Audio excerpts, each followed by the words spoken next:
আসসালামু আলাইকুম এভরিওয়ান, সবার কি অবস্থা? সবাই কেমন আছেন? আশা করতেছি আল্লাহর রহমতে সবাই ভালো আছেন। আলহামদুলিল্লাহ, আল্লাহর রহমতে আমিও ভালো আছি। যাচ্ছি একটা অর্ডারে, শুরু করলাম দোকানের সামনে থেকে একেবারে। মূলত অর্ডারের চাপ খুব কম, যার কারণে দোকানের সামনে থেকে শুরু করলে ওরা এখন চিল্লাচিল্লি করতেছে না। আজকে অর্ডার খুব কম, আজকে এত বেশি অর্ডারের চাপ ছিল না। যাব বেশি দূরে না, রাস্তার ওই পাশে যাব।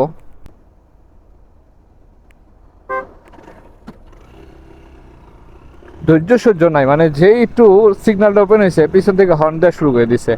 মানে এদের ধৈর্য সহ্য যদি একটু থাকতো, রাস্তায় বাইরে এলে কোনো ধৈর্য সহ্য নাই। দিন দিন ওই যে এক একটা এশিয়া মহাদেশের ভিতরে আছে না, বাংলাদেশ ইন্ডিয়া এরকম দেশগুলোর মতো হয়ে যেতেছে। বেশ ভালো টানাটানি করতেছে, আবার রং সাইড দিয়ে যা শুরু করছে জানা। এই রং সাইড দিয়ে যা, সামনে যেতে আসবি খারাপ। আমার যদি বাইকের স্পিডটা যদি আমার একটু বেশি হইতো না, তোরা দেখাইতাম আমার খারাপ খারাপ। তুই রং সাইড দিয়ে গেলি না, দেখ অন্তরের শিক্ষাটা কি দেখ। কিছু কিছু মানুষের এরকম ভাবে শিক্ষা দেওয়া উচিত। মানে তাড়াতাড়ি চাল লেগে রং সাইড দিয়ে যাওয়া শুরু করে দিচ্ছে। দেখেন কোনো ইন্ডিকেটর আছে? কিচ্ছু নাই। এই ডাইনে বামে পট করে যাইতেছে, একবার ডানে একবার বামে, কোনো ইন্ডিকেটর ছাড়া। ফাউল গুলাঙ্গনানকার মেয়ে মানুষ। আবার ভাবটা কি, মানে দুইটা মেয়ে একসাথে বাইক গাড়িটা চালাইতেছে। একজন হইলো দেখতেছে, আর একজন হইলো গাড়ি চালাইতেছে।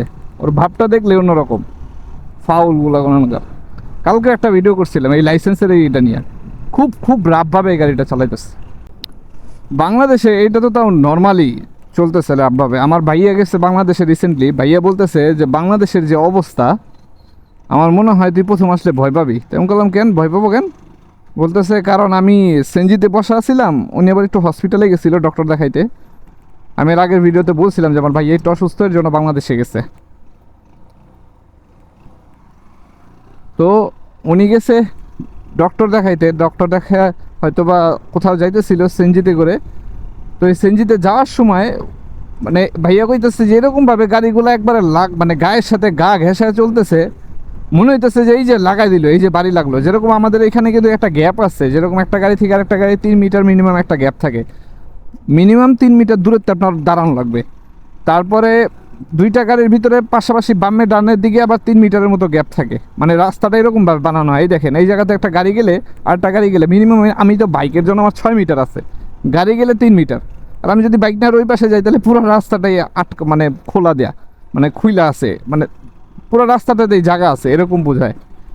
তো একটা মানে গ্যাপ রাখে যে একটা, যাতে কোনো অ্যাক্সিডেন্ট না হয়। আর বাংলাদেশে ও বাপ রে বাপ, এবার বাংলাদেশে গেলে বোঝা যাবে যে কী অবস্থা। আমার মনে হয় কথা যা শুনতেছি, আর আমি কিছু ভিডিও দেখি, কিছু বাংলাদেশি ব্লগার আছে না, তাদের থেকে ইন্সপায়ার নিয়ে ভিডিও শুরু করা। তো তাদের ভিডিওগুলো দেখি, তাদের ভিডিওতেও দেখি যে এরকম অবস্থা একবারে রোডে নামা দিতেছে। আগে তো আমি যখন মাঝে মাঝে আরিচা রোডে যেতাম, মাঝে মাঝে আরিচা রোডে গেলে দেখতাম মানে এরকম একটা অবস্থা যে রাস্তা একবারে নামাই দিতেছে গাড়ি। দুই গাড়ি একসাথে আসে, দাঁড়ানো যায় না, একবারে ডাইরেক্ট রাস্তা থেকে সাইডে যেয়ে দাঁড়ানো লাগে, নাইলে মনে হয় অ্যাক্সিডেন্ট করে দিব। এরকম একটা অবস্থা। এরকম হইলে বাইক চালানো বাংলাদেশে খুব মুশকিল। আগে যা দেখবো রাস্তাঘাট যদি সব কিছু ঠিক থাকে ভাই, তাহলেই বাইক চালাবো, নাইলে আমার দরকার নাই। এরকম কী ব্যাপার? স্কুল তো সব ছুটি, এই স্কুল বাস কই থেকে আসলো? আচ্ছা, ওই দিন শুনছিলাম যে কিছু স্কুলে এক্সাম চলতেছে, কয়েকটা স্কুলে। তো এক্সাম চলার কারণে ওরা স্কুলগুলা বন্ধ দেয় নাই, হয়তোবা ওরা মানে 2-3টা এক্সাম বাকি আছে সবারই। এটা সব স্কুলে না, কিছু কিছু স্কুলে। আর ওগুলা হাই ক্লাস যেগুলা, কোন ক্লাসের আমি জানি না, শুনছি যে বড় ক্লাস, বড়দের, ছোটদের না, ছোটদের সব স্কুল বন্ধ হয়ে গেছে অলরেডি। এইটা কি কি একটা হোটেল বলছে, এইটাই কি সেই হোটেল নাকি? কি একটা বিপদের ভিত্তে না পড়লাম রে ভাই। এই জায়গায় তো ওই দিনকে রাত্রে আসছিলাম অর্ডার নিয়ে, গাড়ি কই রাখবো? বাইক রাখতে তো এই জায়গায় সমস্যা। র্যাঙ্কস রোভার এই জায়গায় ঢুকায় দেখি, ও গাড়িও বন্ধ হয়ে গেছে। এইখানে ঢুকে তারপরে যাই। ও বাহ, বিল্ডিংয়ের ভিতর তো মধু চাকু আছে।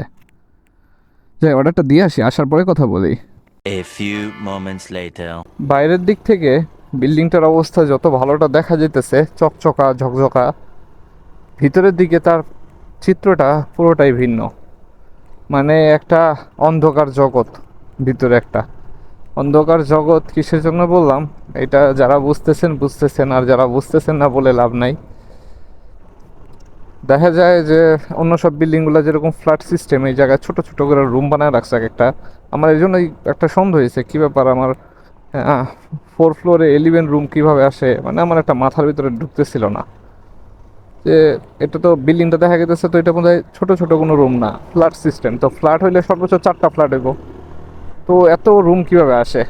এর আগেও আসছে এই বিল্ডিংয়ে, কিন্তু নিচে যেটা থাকে গ্রাউন্ড ফ্লোরে আমি ওই জায়গায় দিচ্ছি, ওই জায়গায় ছোটো ছোটো পার্টিশন রুম, এটা নর্মাল, এটা হয়।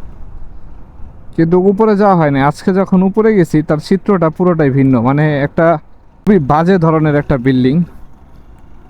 খালি যে যায় করে করুক গা, আমি আমার মতো দোকানে চলে যাই। অর্ডার আছে কিনা তাও জানি না, আজকে অর্ডারের চাপ খুব কম। আর বেশ 3 দিন যাবত, 3-4 দিন যাবত এতটা গরমও পড়তেছে না, রোদ আছে কিন্তু শরীরে ওই গরম, একটা ভ্যাপসা গরম যেটা থাকে ওইটা নাই। যার কারণে অর্ডার দিয়ে টুকটাক এগুলো দিয়ে ভালোই লাগতেছে, এতটা খারাপ লাগে না।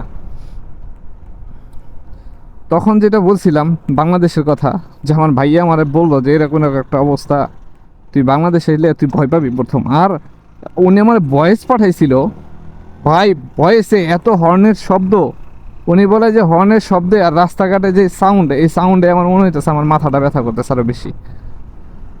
তো এর জন্য পরে আমার যখন ভয়েস দিল, ভয়েস আমি শুনলাম, মানে ভয়েস শুনতেই পারতেছি না, যে এত সাউন্ড আসতেছে, বাইরের নয়েজ, তারপর আপনার একদিক দিয়ে হর্ন বাজাইতে আছে, কি একটা ঝামেলা। আর এই জায়গায় দেখেন প্রয়োজন ছাড়া কেউ হর্ন দেয় না, মানে অতিরিক্ত একটা লোক ধরেন ফোন টিপতেছে, মানে গাড়ি চালাইতেছে না, দাঁড়ায় আছে, বা বাইক চালাইতেছে না, যাই করতেছে, ফোন টিপতেছে বা অন্য কোনো মন মানুষ আছে, তখন তাকে ডিপার দেওয়া হয়। ডিপার দেওয়ার পরও সে যদি না মানে দেখে, তখন দেখা যায় তারাকে একটা হর্ন দেওয়া হয়। তাছাড়া কিন্তু হর্ন সহজে দেওয়া হয় না। বা একটা লোক হঠাৎ করে মানে ডাইনে বামে চাইপে গেছে, পিছনে গাড়ি আছে, এই অবস্থা একটা হর্ন দেওয়া হয়। কিন্তু আমাদের বাংলাদেশে মানে সামনে কি হইতেছে না হইতেছে এটা দেখার সময় নাই, আলাতুল হর্ন দেওয়া শুরু করে দেয়। আগে তো দেশে ছিলাম যার কারণে বুঝতে পারতাম না, এইবার হয়তো বা দেশে গেলে বুঝতে পারবো এই ঝামেলাটা, মানে কত দূর, কত কষ্টকর একটা বিষয়। তো অর্ডার দেওয়া শেষ করলাম, যদি আরও অর্ডার থাকে বা ব্যস্ত হয়ে পড়ি, বা ধরেন ব্যস্ত না, দূরে কোন অর্ডার, তখন এই ভিডিওটার সাথে অ্যাড করবো। আর যদি না থাকে এইটা এতটুকুই পোস্ট করব। তো ইনশাল্লাহ নতুন কোনো ভিডিওতে আবার নতুনভাবে দেখা হবে। আর যারা ফেসবুক পেজ থেকে দেখতেছেন তারা ফেসবুক পেজটা ফলো করে দিবেন, আর যারা ইউটিউব থেকে দেখতেছেন তারা আমার ইউটিউব চ্যানেলটা সাবস্ক্রাইব করে দিবেন। আল্লাহ হাফেজ।